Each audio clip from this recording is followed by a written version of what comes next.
some of the safety equipment that is needed when we clean a vault-type toilet in a National Forest campground. One of the first things that we require of our hosts is to wear a mask, a good tight one, especially in the springtime when they're cleaning out mouse debris and other dust, because dust-borne pathogens can cause illness like hantavirus. So that one's a very important one. Throughout the rest of the season, we need goggles because of splash into eyes. If you have glasses, that might work, but goggles are needed as part of your necessary equipment. These are to protect your hands. You'll wash your hands before and after you've done and you used your gloves. They should be long to protect sleeves. They can get disposable ones too that are fine. These should be washed halfway through the season just to keep them clean on the inside as well. So there's your gloves. Small tank that can wet the inside of the riser down and get that nice and sopping wet, so anything that is stuck on that riser can be soaking while we're cleaning up the rest of the toilet.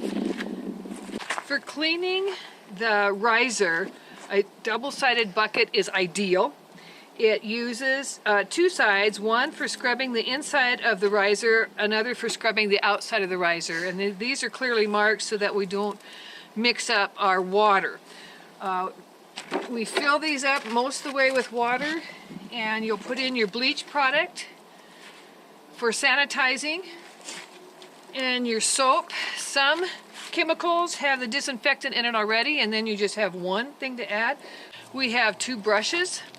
This brush would be considered for the outside of the riser, for the toilet, outside of the toilet seat and the toilet seat itself, and it would go on the side of the bucket that was clearly marked for the outside of the toilet.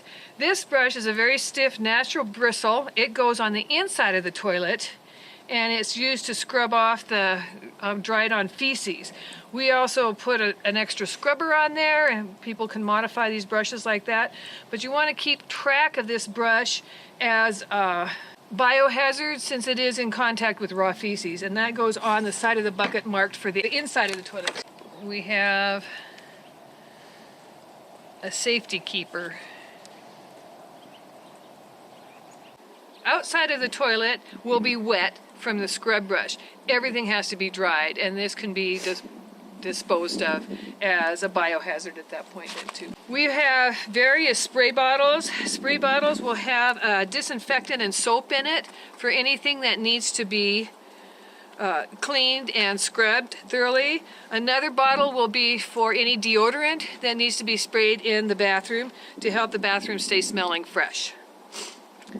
The mop bucket, this is a really lightweight, simple design that's easy to carry, easy to transport, and it will clean about one stall with one load of water. You'll put your soap and your chlorine in that water. The mop head that fits in this bucket as a wringer has a screw-on top, and that screws into your handle. It fits inside the mop bucket well and can be wrung out that way. Another type of mop configuration is one that has the clamp on. This is better used in a press type bucket, not the small wringer buckets. Then we have a broom, carry and handle if you want to modify your broom, and another type of broom that'll get into corners.